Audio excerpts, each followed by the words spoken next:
Bonjour Florence Berneau. Bonjour. La campagne électorale officielle débute ce samedi au Gabon, mais l'élection du 12 avril n'est-elle pas déjà jouée? On peut se le demander, mais quand on pense à l'élection d'août 2023, on n'est jamais à l'abri des surprises. Là, je pense qu'on est quand même dans une autre configuration, bien sûr. Le général Brice Oligui Nguema est quand même toujours quasiment au fait de sa popularité. Il y a peu d'opposants crédibles, donc effectivement, sauf énorme surprise, l'élection semble jouer. Mais c'est quand même une étape importante dans la légitimation de ce pouvoir. Justement, Brice Oligui Nguema, il a réuni autour de lui la quasi-totalité des dignitaires du régime déchu, des anciens opposants et même des grandes voix critiques de la société civile.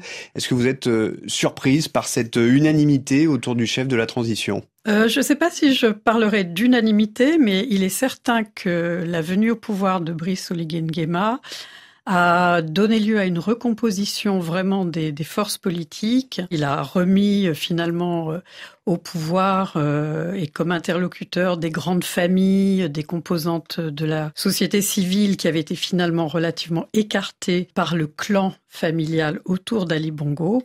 Ça explique sa popularité et sa capacité finalement à la fois recomposer, mais inclure, il parle beaucoup d'inclusivité dans son discours, une grande partie de ses forces politiques. Alors vous avez parlé de sa popularité qui a été très importante suite au coup d'État. Elle ne s'est pas érodée pendant les 18 mois qui ont suivi, malgré les délestages, malgré une situation quotidienne qui ne s'est pas forcément améliorée. Brice Oligui Nguema reste très populaire auprès des Gabonais, selon vous ? Je pense, parce que même si évidemment les résultats positifs, concrets dans la vie de tous les jours sont pas évidents, je pense que les gens voient quand même sa présence. Il est beaucoup sur les chantiers, dans des bains de foule, etc.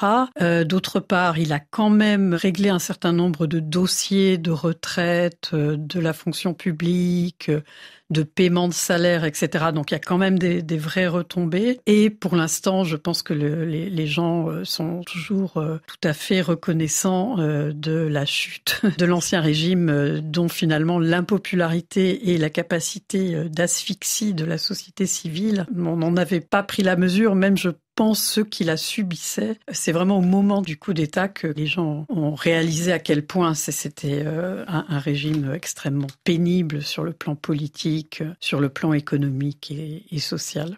Alors le principal challenger de Brice Oligui Nguema, c'est Alain-Claude Billy-Binzé, un des piliers de la présidence d'Ali Bongo, qui multiplie d'ailleurs les attaques contre la transition.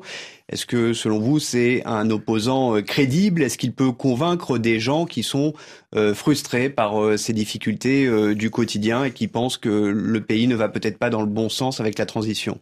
Écoutez, je ne pense pas. Certains au Gabon se posent un peu la question de cette candidature. Bon, c'est pas forcément une mauvaise chose, qu'il y a un opposant avec une vraie stature. Ceci dit, bon, c'était le dernier Premier ministre d'Ali Bongo. Il n'a pas lui-même une très grande popularité. Il représente quand même vraiment l'ancien régime.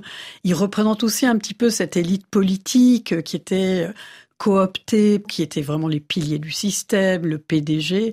Et finalement, aujourd'hui, et cette élite et le PDG sont très déstructurés, très silencieux.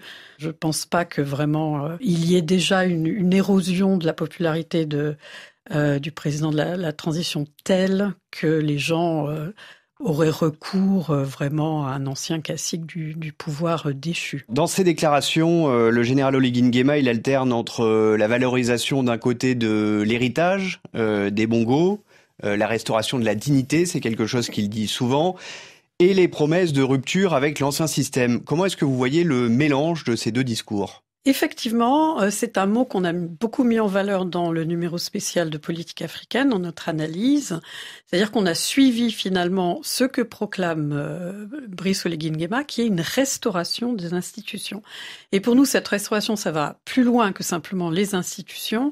C'est en partie ce coup d'État qui a appelé sur place le coup de libération, une restauration du régime d'Omar Bongo, c'est-à-dire une sorte de période qui a été vue quand même comme positive sur le plan de la prospérité économique. Et ce qui est rejeté finalement dans l'héritage Bongo, ce n'est pas Omar le père, c'est Ali le fils, qui a vu vraiment un divorce énorme entre la société civile gabonaise et son président et son entourage.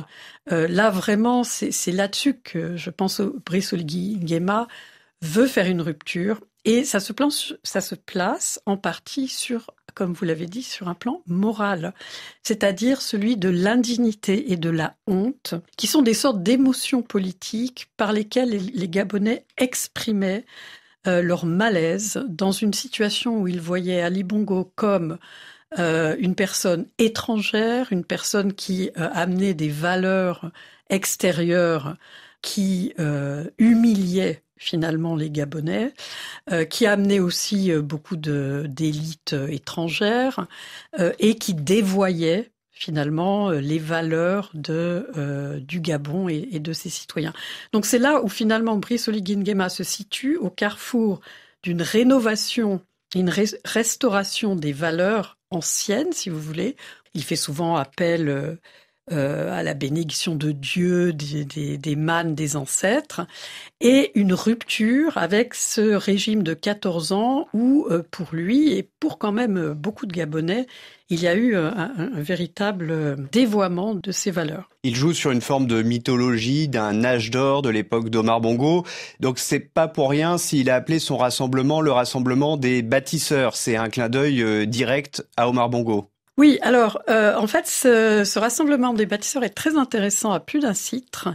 Mon collègue avec qui j'ai dirigé donc le numéro de politique africaine, le sociologue Joseph Tonda, parle, en ce qui concerne ce rassemblement des bâtisseurs, d'un parti unique virtuel. Pourquoi ? Parce que c'est en fait une plateforme. C'est un rassemblement d'associations qui évidemment, soutient Brice Oligui Nguema.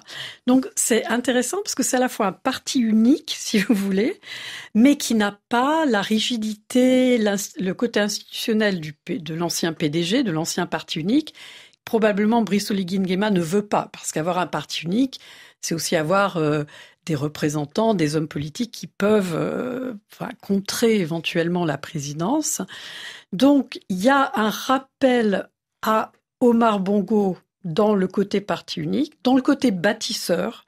On voit passer sur les réseaux des images comme quoi Omar Bongo était un bâtisseur du Gabon. Mais effectivement, il y a cette idée qui est un petit peu comme la restauration. C'est un mélange entre une rupture et une reconstruction, du parti unique par d'autres moyens, finalement. Alors ça, c'est le côté continuateur. Il y a aussi le côté rupture par rapport à l'ancien régime. Est-ce que vous constatez des aspects de rupture ?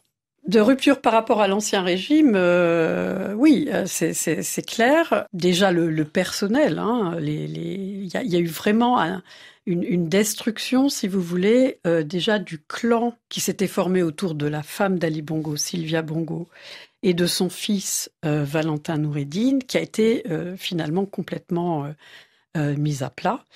Il y a eu un recours de Brice Oligui Nguema à des hommes forts du Gabon, des gens qui avaient été plus ou moins écartés par Ali Bongo.